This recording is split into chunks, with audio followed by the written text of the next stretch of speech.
జై శ్రీమన్నారాయణ ఆండాల్ దివ్య తిరువడిగలే శరణం.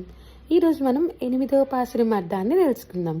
ఈ పాసురంలో గోదాదేవి ఇంకా నిద్రిస్తున్న గోపికను ఉద్దేశించి బయట వాతావరణం పూర్తిగా మారిపోయిందని, ఇక ఆలస్యం చేయవద్దని, స్వామిని దర్శిస్తే ఆయన తప్పకుండా మనల్ని ఆదరిస్తాడని చెప్తున్నది.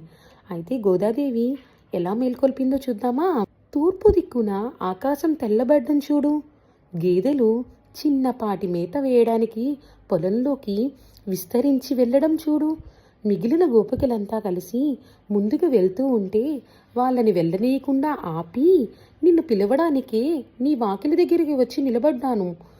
మనం కలిసి వెళ్ళి కేసి అనే రాక్షసుని నోరు చీల్చిన వాడిని మరియు బలశాలులైన మల్లులను మట్టుబెట్టిన ఆ దేవదేవుణ్ణి, అంటే ఎవరిని, శ్రీకృష్ణున్నమాట, దర్శించుకుంటే ఆయన మన దీనత్వాన్ని చూసి అయ్యో అని దయతో మనల్ని పలకరించి అనుగ్రహిస్తాడు. కాబట్టి నువ్వు లేచి మాతో కలిసి ఆ స్వామిని పాటలతో కొలిచి వ్రత ఫలితాన్ని పొందుదాం అని ఈ విధంగా ఈ పాసురంలో గోదాదేవి మరొక గోపికను మేల్కొల్పిందనమాట. జై శ్రీమన్నారాయణ.